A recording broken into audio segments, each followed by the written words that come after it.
Əlövsət mənim çox illik pasiyentimdir. Bəli. Bura açılandan özü, qohumları, uşaqları hamısını bizə gətirir. İndi də növbəti dəfə baş gicəllənməsi, baş ağrısı var, təzyiqi yuxarıdır, boynunda əsas ağrılar. Drenaj detoksikasiya eləmişik, boyun nahiyəsinə üzvü çəkməyəcəyik.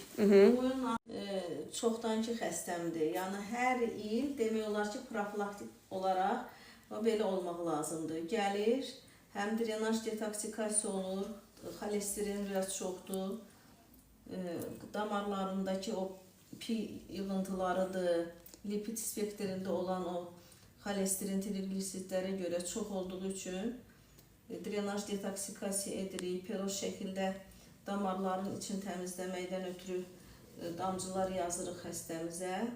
İldə demək olar ki, Şəhla xanım bir dəfə mütləq gəlir. Bura bioloji təbabət klinikasıdır. Doktorumuz 1-ci, 3-cü, 4-cü, 5-ci, 6-cı günlər Bakıda bioloji təbabət klinikasında xəstə qəbul edilir. Sadəcə 2-ci günlər Masallıda bioloji təbabət klinikasında xəstə qəbul edilir. Öncədən yazılmaq lazımdır. 050 513 51 17 nömrəsi ilə. Salam, məndə karpal tunel əməliyyatı olub. 2 ay olar ki olub. Amma əlimdə çox ağrılar var. Nə edə bilərəm? Əməliyyat olunursa, əgər keçmirsə, fizioterapiya elətdirə bilərlər. Aha. Bəlkə orada nəsə dartılmazlıq var ona görə.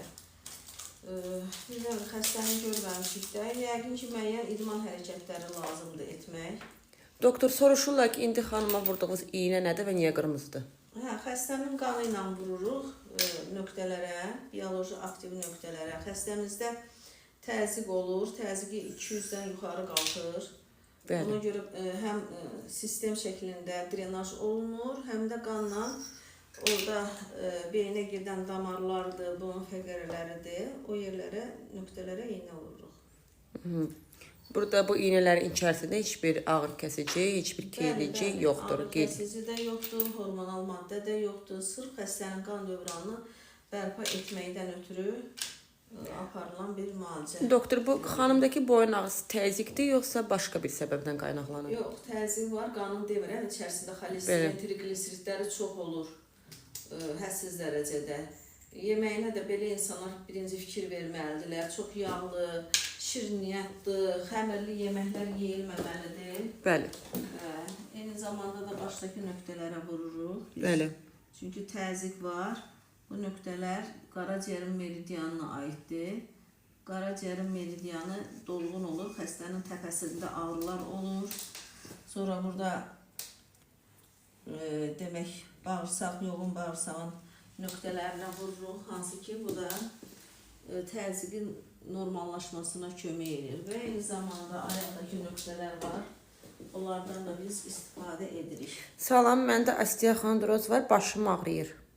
Nə etmək olar? Baş ağrıyırsa səbəbi bilinməlidir. Ola bilər boyun mənşəli olsun. Osteoxondrozdan ola bilərmi doktor? Ola bilər, bəli, boyun osteoxondrozundan da olsun. Ola da bilər ayrı səbəblər olsun. Vaxtında müayinə olmaq lazımdır ki, sonra başqa xəstəliklər, başqa fəsadlıqlar çıxmasın. Sonra ağrıdan keçir, sonra baş gicəllənməyə, sonra yuxu pozğunluğuna, boyun fəqərləri çox təhlükəli bir sahədir. Oradan həm də qan yaxşı işləmədikdə 25% hallarda insult verə bilir.